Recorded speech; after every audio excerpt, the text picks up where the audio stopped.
Hi, I'm Andy from the Exit Advisor, and we help business owners either exit successfully or grow through acquisition.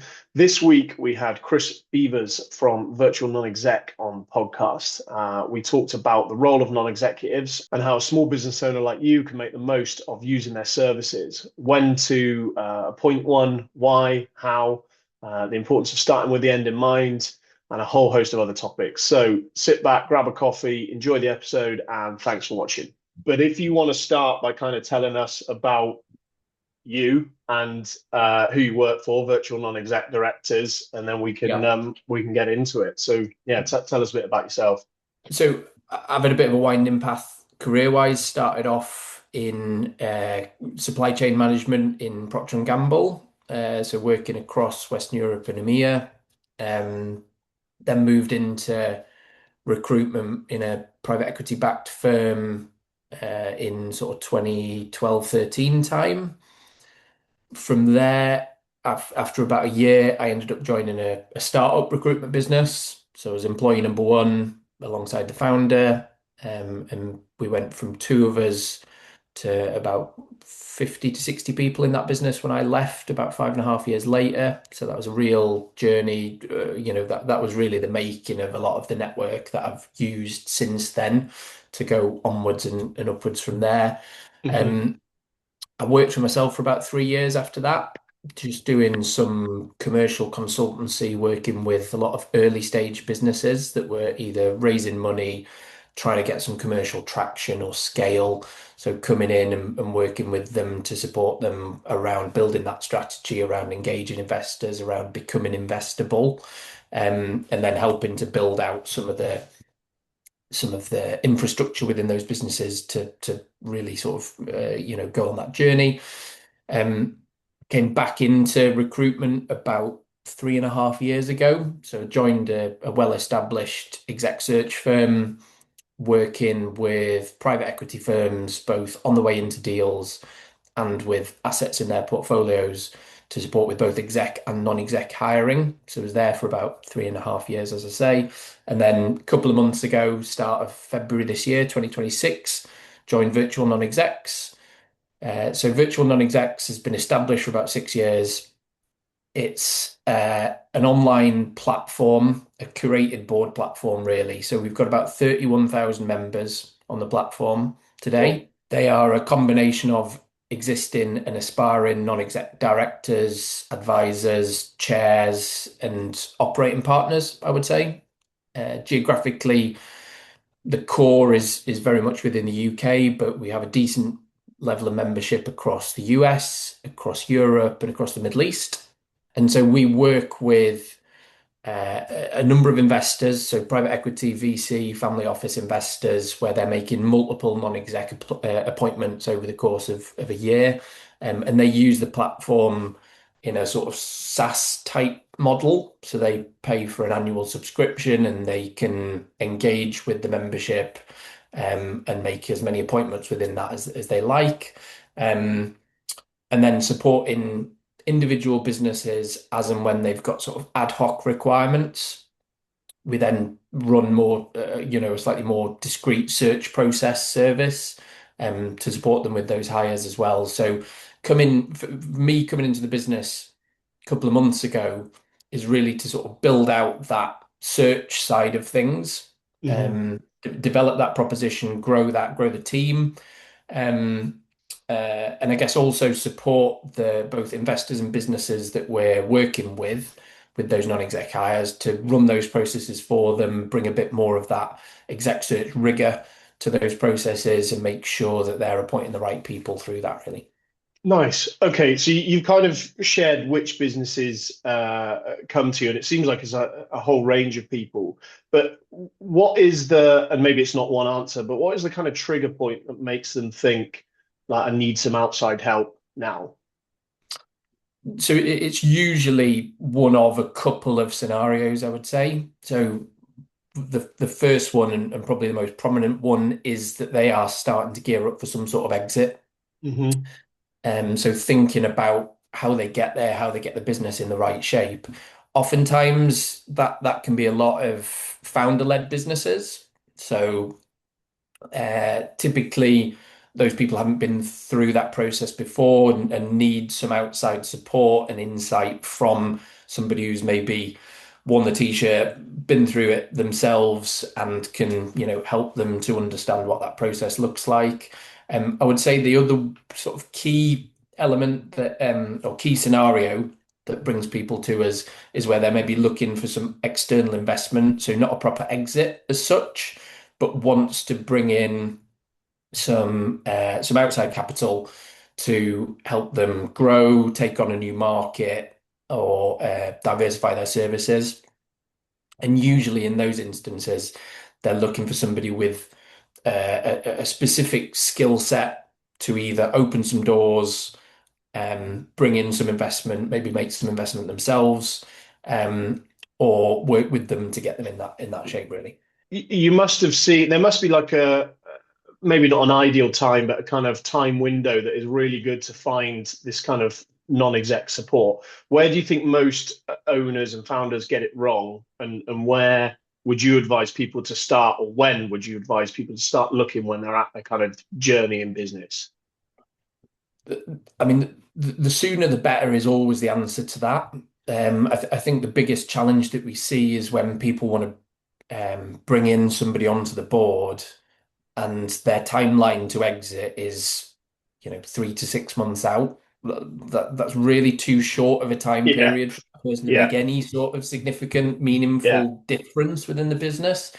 I would say, if you can start with a 2-year window, um, that is, a realistic time frame for somebody to come in, to embed themselves into the business, and to be able to Have an impact. visualize and make meaningful impact towards that exit process. Any any any shorter than that, it's still doable, but the more time you can give yourself for that process, the better. So I'd say that the sort of number one challenge that we see, or the number one pitfall, is people maybe um, misunderstanding or being overly optimistic with the time frame that they hope somebody is going to make a difference with him.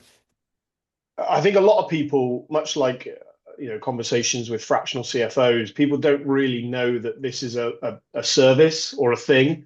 So I think there's kind of like an educational piece, which I know you guys are sort of attacking on LinkedIn to Yeah. help people kind of get to know that. But a couple of people I've spoken to have almost seen it like it could be a sign of weakness. Have you come across that, and what's your kind of response to that?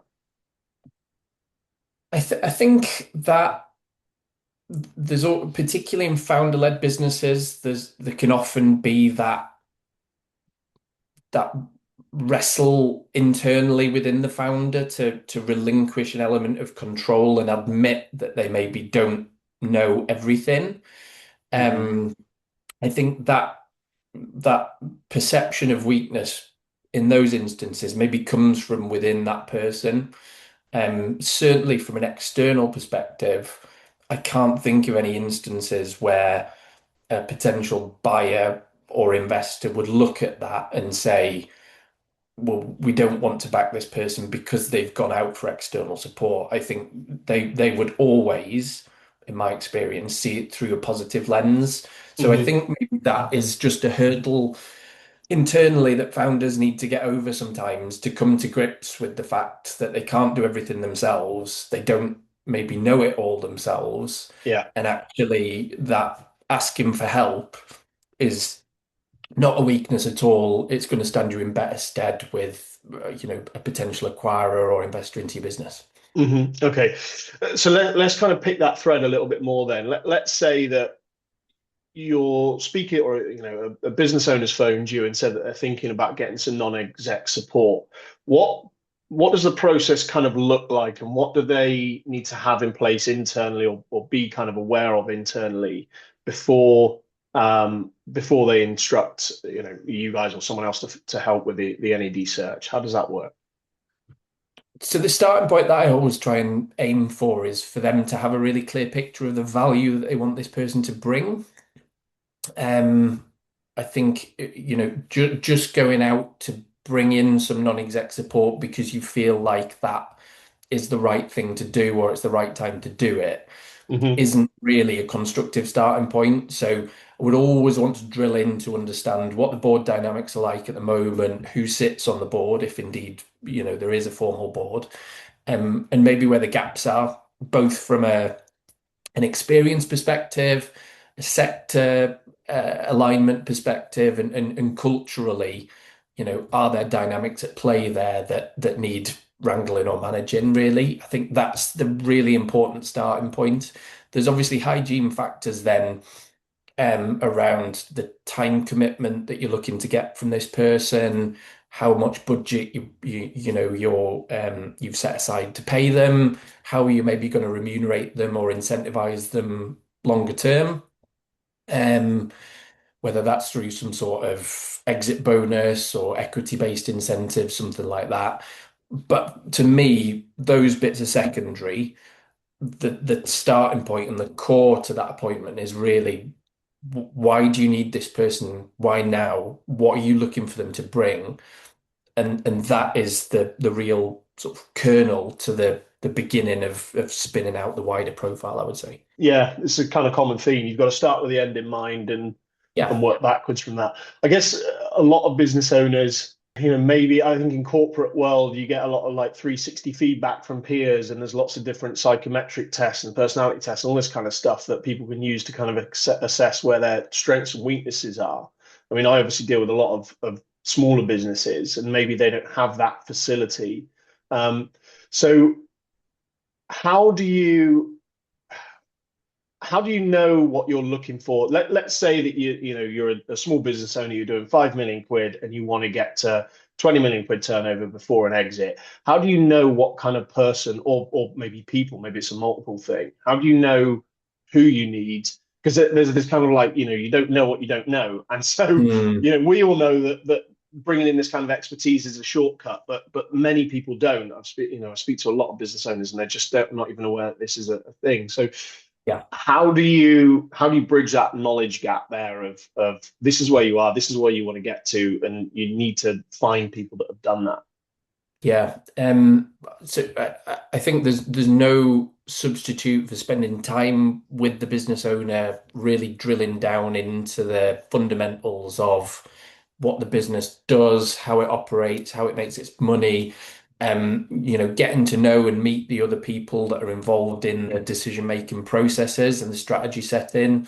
Um, there are some clear indicators there that, I mean, you gave an example there. If you've got a 5 million turnover business that you're trying to take to 20 million, somebody who's been on a journey of growth and scale within that range is, obviously that's a good indicator that they understand the dynamics of what 5 million business is going to look like versus what a 20 million business is, and maybe what levers you can pull to get there. But you're right, oftentimes it starts with a sort of vague recognition that, they've come to terms with the fact that maybe they don't know everything and they need some outside support. What that then looks like is a bit of a process that we have to go through with them to get to grips with get really drilled down into the fundamentals and understand the dynamics and the personalities that are there to Hmm. then be able to sort of start to build that profile from the ground up, I would say. And in terms of like helping, I know you guys will help them find the right one, but what's the kind of best practices, I suppose? What's the best practices for finding the right person and then kind of like onboarding them, because they are essentially, they're not a direct sort of member of staff, but they are almost Mm, going to become a member of the team. And so, yeah. what kind of tips can you give to people for making sure that their search criteria is good, and then kind of like the post position, if you like, of the person, like how Yeah. do you Yeah. ensure Yeah. to make the most of them and to get them to sort of be a good fit? How does that all? Yeah. Sure. So I can only really speak to my process to a certain extent, Andrew, but Hmm. making sure that there's clear alignment on a role profile or a brief before we've started the search is point one. So there's no point in me pulling together something that I think is right, going off, finding people that match that, coming back, and then you going, but that's not quite what we need. So having those back and forth discussions, challenges, amendments around what the profile is, so that there's really clear alignment to start with is point one. I think early in a process, I would always try and share a couple of example profiles of people that I'm maybe looking to talk to or have already talked to, not by way of a formal shortlist, but more an element of sort of calibration, to make sure that we're on the right track. We're finding people with the right types of experience, right types of skill sets, etc. From there, assuming we're on the right track, or if there's any course correction that needs to happen, it's then a case of me spending time with the candidates, interviewing them to understand, how they like to work, where they like to add value, some of the specifics around their track records, in the businesses that they've been in, and how they maybe it drove that impact if they've grown or exited business in the past. Um, and then from there, I think every business will have a slightly different process around how they like to interview or engage with candidates once they've decided who they want to bring in. I think for me, the point that I always try and make to people is that don't just spend time with the candidates in a formal setting, so in the boardroom or in an interview. Actually, once you've got down to a preferred two or three, maybe try and spend some time with them in a more informal setting. So whether that's taking them for dinner, just going for a pint, whatever it might be. But realistically, you're potentially going to spend quite a bit of time with this person, and you need to know that the chemistry bit is right as much as the sort of credentials are right. And so Yeah. there's a science and an art to it, I Hmm. would say. But you do need to make sure that you're going to get on with this person. Uh, and I think the non-exec dynamic, I think that principle for hiring at all levels in a business is quite a good one. Yeah. The non-exec advisory, non-exec director level appointments are an interesting dynamic because it's somebody that is potentially going to hold you to account, is going to challenge your assumptions, is going to is maybe going to try and push you in a different direction. So to that extent, it has to be somebody that you trust, and you're going to be able to take direction, take direct feedback from them as much as engage and work with them. So that adds a slight layer of complexity to it as well, I think, and just building that level of comfort that this is somebody that you're not going to get your back up the first time that they say, actually, I think you're wrong on this, because that is going to happen. Let's be honest. Hmm. A good non-exec is going to challenge. They're going to hopefully do it constructively, but they're not just going to take everything at face value and sort of go along with it. That's not what they're there to do. So I think there's loads of questions that have come out of what you've just said there, and I wanted to touch on that last kind of point that you made. How for many people, whether they've got, whether they're in partnership or if they're sort of a solo founder, being challenged and held to account is probably quite tricky to stomach. But ultimately, I expect that if you want to get the best out of a non-exec, you're going to have to get used to that kind of situation when there's a bit of a friction and a bit of maybe challenging to confer points and to kind of explore ideas further. How do you, or do you advise people on the best way to kind of make the most out of one of these appointments? And what can you kind of tell people to expect Because it is a kind of mindset shift, isn't it? You've been working by yourself or with, founders or whatever, co-founders, Yeah. to get somebody externally in who um, maybe doesn't necessarily get their hands dirty, but really kind of pushes you on points. How do you kind of reconcile that with owners? Yeah, I think having a really clear scope of work to start with that the non-exec is maybe going to come in and focus on. So a recent example of somebody that we've just put into a business last week, um, who uh, founder owner of a medium-sized business that is looking to exit in about 2 years' time. So they have thought ahead. They have um proactively made this appointment to bring somebody in who can get them from here to early 2028 ready to go into an exit process. But what they've done really well is they've been very clear in terms of the scope of work and the impact that they're looking for this person to have. Um, so I think having that to start with, so that there's again that alignment around, well, this is what you're coming in to do. These are the areas that are maybe peripheral or adjacent to that, yes, we might come on to in time, but this is going to be the focus area to start with. So as that Mhm. clear understanding to start with. Sorry, on that, Yeah. what can you reasonably expect someone to do, and what do they not normally do? I think a lot of people might expect them to maybe get their hands a bit dirtier than the kind of board level stuff. So can you talk around Yeah. that? Yeah. I mean, it is a bit of a piece of string because it does depend on the size and scale of the business, the stage that it's at, the resource that you've maybe got internally and stuff. But principles wise, a non-exec is hands off and eyes on. So it's somebody who isn't going to um, come in and start uh, doing sales calls or sitting down and mapping out standard operating procedures or anything like that. It's somebody who is going to sit back. Clearly, they're going to want to get to grips with how the business operates, what it does at the moment, etc., and get into the detail. But they're then not going to be the person that is going to make any changes.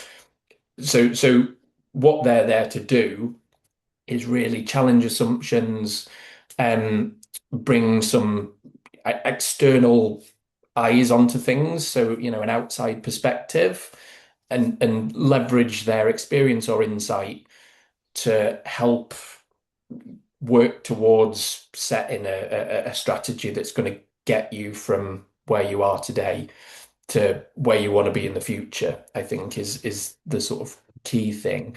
Now, there might be some specific bits, for example, from a sort of business development credibility perspective. Sometimes, if somebody goes in with a really strong black book, making some introductions, opening some doors, maybe joining some of those initial meetings, is something that we see regularly. But don't expect that this is another pair of hands that you can put to work doing stuff in the business. That's not what they're there Hmm. to do, and that's not where you'll get the value from. I think that having a clear picture of what a non-exec is versus what a consultant or a fractional person is Hmm. really. So coming on to the time scale, then what can people reasonably expect? These kind of people to spend in their businesses. Yeah. So a rule of thumb in a private equity backed business, so a sort of SME business that's got some sort of PE back in, a non-exec chair that they bring in will usually work somewhere in the region of about 30 days per year. So Hmm. about 2.5 days per month. I've seen that go up as high as, a day a week or as low as, a couple of days every quarter, for example, in various size businesses. I think that 2 to 3 days per month is a pretty good starting point. Um, because you can expect that one of those days will probably be allied to a board meeting, and the prep for or the follow up from that, and Hmm. then it leaves the other day to 2 days per month for time spent with the founder or the exec team on some of those key deliverables that you've mapped out in the original scope of work. So whether that is sometimes it's mentoring and coaching with the leadership team. Sometimes it's specific strategic initiatives. So really sitting down and hammering out if you're going to go on a buy and build strategy, for example, Yeah. spending time and really mapping out what the target companies are going to look like, some of the work around integration, those kind of aspects. That would be where I would see a sort of typical non-exec appointment Mhm. coming out on average, I would say. I mean, you said earlier on you've got something like 31,000 non-execs on your books. Hmm. What makes a good one, and what really sets apart the kind of great ones? What kind of personality traits or experience or whatever it is are the levers and the drivers there? So I think definitely commercial acumen. So clearly they're being in 99% of instances, they're being brought in with some sort of commercial goal at the end of it, whether it's growth, scale, exit, investment, whatever it might be. But having a really sharp commercial eye, and being able to drill down to what the fundamental commercial drivers of the business are so that they can, understand at a deeper level, well, these are the key levers that we can pull. These are the key bits that need focus, for example. Um, and then I think beyond that, the other key element that I really look for in individuals is more it's the softer skills. So it is the willingness and ability to challenge. And that's not a given. A lot of people might challenge at a certain level, but you're going to go into a business with the person that's maybe set it up, that's driven it to this point. You have to have confidence in your own ability and your own insight to be able to sit with that person And who's that's a going to know skill in a lot itself, isn't more it? about it. It really is. Yeah, they're going to know a Mhm. lot more about that business than you are, but you're still going to be the one that's going to say, I think you've got this wrong, or I think we should take a second look at this. So having that sort of inner confidence and that ability to challenge, um, and I think a lot of the good non-execs that I'm seeing nowadays maybe have some sort of uh, might not be a qualification, but they have some sort of coaching element to what they do. I think that coaching piece works really well because it's then a case of you're bringing the founder or the exec team, the leader of the business, to a realization, collaboratively rather than going in and sort of iron fist telling people how it should be. Hmm. Um, I think that the last point that I would make on this as well is that nowadays the expectation of what a non-exec is there to do is quite different to the old days, I would say. So Yeah. in the past, the concept of a non-exec director was more reserved for sort of FTSE listed businesses, and a board of directors that was there to really drive governance. The governance piece and the best practice is still an important element, but the impact piece, the commercial side of things, I think now is much more front of mind than it used to be in the past. And they are looking to bring people in who can help them on the journey that they're on, who can supplement their own experience, understanding, expertise, and work with them on that journey. I think that's been a bit of a shift that's probably happened over a decent period of time, but that's where we find ourselves today, I would say. So it's moved more from like general compliance to actual value added kind of creation. Yeah, yeah. And that's not to say that non-exec directors in FTSE 100 businesses aren't adding value in their own Hmm. way. It's just that what they're It's there different to now. do is very different to a lot of the appointments that we make that are in investor backed or privately owned SMEs. On that point, then, how do you stop a founder becoming kind of over reliant on a non-exec? And equally, I suppose on the flip side of that coin, how do you make sure they were getting the most out of it and they're not ignoring and kind of wasting time with them? You must have been in Yeah, scenarios where you've appointed someone and they weren't quite the right fit, and then you found someone else and they weren't quite the right fit. And the common theme is obviously the owner's not making the most of the experience. So can you talk to yes. both sides of that? Yeah, so it definitely happens. Some of it can be down to just it not being the right person that's gone in, and they haven't managed to connect with or unlock that relationship with the founder or the leader of the business in the right way. Mhm. Um, I think usually that's tended to be the case where bringing in a non-exec is a bit more mandated. So, for example, when a private equity firm backs a founder-led business, we pretty much always expect them to put a non-exec chair in place on deal completion. And sometimes in those instances, that's when the founder or the chief exec, whoever, can feel a bit put upon that they're sort of having this person brought Mm. in above them that they didn't want in the first place and they don't really need. And so that can be a hurdle to get over, I would say.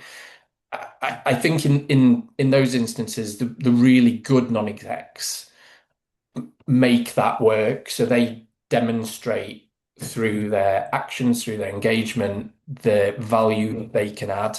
And it might take a little while, and it might take more than one person, let's say, for that founder or that business leader to go on that journey and get to that realization. But often in those cases, when they finally have got to that place themselves, they then look back and say, I don't know how we managed without one. So Yeah, that I think getting to that point can be a challenge, but once they're there, it becomes quite self-evident, why they needed that person in the first place. I think the flip side of that, that you mentioned in terms of becoming too reliant on a non-exec, I think it is something that you have to watch out for. Again, a good non-exec will ensure that they're not becoming too heavily relied upon to make decisions, and they shouldn't be expecting that a chief exec will need to check in with them before they make a big decision. That should just be happening in the course of good board meetings or the sessions that they're having with the chief exec, for example. yeah. Mm. So again, a good non-exec will keep that person in check and make sure that they're not becoming overly reliant on themselves. I guess I can't think of too many instances where I've seen that go to extremes. Um, in those instances, it then becomes a little bit. It can become a little bit tricky because the chair or the non-exec is then sort of the de facto chief exec. Uh, and Yeah. so I have seen a couple of instances particularly in investor-led businesses, where the person that's gone in as chair, non-exec chair, has then transitioned into more of a either chief exec or exec chair role, where they are the person making the decisions because for whatever reason, the person that was sitting in that seat just wasn't the right person. Mhm. So I think that dynamic can bear out in that way. I think it's just due to the nature of people that lead businesses. I think it's less common to see that because usually if you've set something up and you're growing it and you're driving it, you still want to be the person that's retaining control of the decision-making process, and you still want to be the person that's driving that forward. So you don't want to start deferring all that power away. Um, so I can't think of too many instances where Mhm. I've seen that. Like I say, the ones where I have tended to be more in those investor-backed scenarios. How do you structure, or how should people think about structuring a package for a non-exec? Is it just salary? Is it alphabet shares? Is it something else? Usually, I would see the the financial package for a non-exec director be structured in a way that you've got a board fee, and that can be anywhere in the 1,500 to £2,000 a day type range, particularly in your sort of PE-backed SME space, I would say. Mhm. In smaller businesses, that might be a little bit more capped just due to the financial constraints of the business. So if it's more of a sort of venture-backed earlier stage business, you might be looking at more sort of £1,000 a day type range. And Mhm. then the time commitment to a certain extent then drives what that overall salary is going to look like.